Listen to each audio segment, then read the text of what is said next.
శుభాంగాయ మంగళాయ మహోజసే సింహశైల నివాసాయ శ్రీ నృసింహాయ మంగళం. శ్రీ శ్రీ శ్రీ వరాహలక్ష్మీ నృసింహస్వామి వారి సన్నిధానంలో భాద్రపద బహుళ అష్టమి బుధవారం ఆర్ద్ర నక్షత్రం సెప్టెంబర్ 25వ తారీఖు యథావిధిగా 4 గంటల నుంచి 4:30 గంటల వరకు సుప్రభాత సేవ. సుప్రభాత సేవలో భాగస్వాములు కాగోరు వారు దానికి తగిన రుసుము చెల్లించి సంప్రదాయ వస్త్రధారణతో పరిమిత సంఖ్యలో భాగస్వాములు కావచ్చు. 4:30 గంటల నుంచి 6:30 గంటల వరకు ప్రాతరారాధనం. ప్రాతరారాధనంలో భాగస్వాములు కాగోరు వారు దానికి తగిన రుసుము చెల్లించి సంప్రదాయ వస్త్రధారణతో పరిమిత సంఖ్యలో భాగస్వాములు కావచ్చు.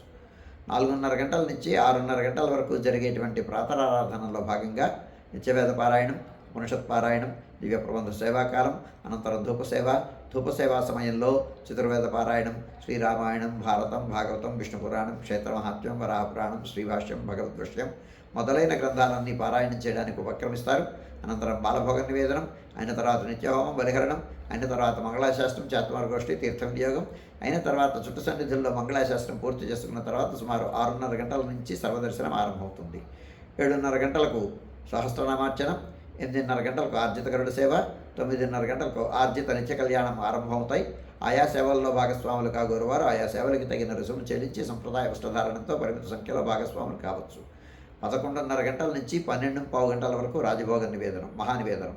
ఈ సమయంలో భక్తుల యొక్క దర్శనములు నిలుపుదల చేయడం జరుగుతుంది.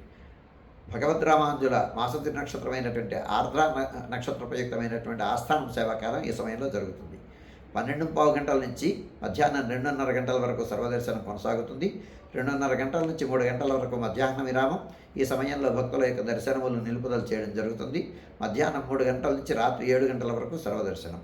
రాత్రి 7 గంటల నుంచి 8:30 గంటల వరకు రాత్రి ఆరాధనం. రాత్రి ఆరాధనలో భాగస్వాములు కాగోరు వారు దానికి తగిన రుసుము చెల్లించి సంప్రదాయ వస్త్రధారణతో పరిమిత సంఖ్యలో భాగస్వాములు కావచ్చు. రాత్రి 8:30 గంటల నుంచి 9 గంటల వరకు సర్వదర్శనం. 9 గంటలకు ఏకాంత సేవ కవాట బంధనంతో ఈనాటి కార్యక్రమం సుసంపన్నమవుతుంది.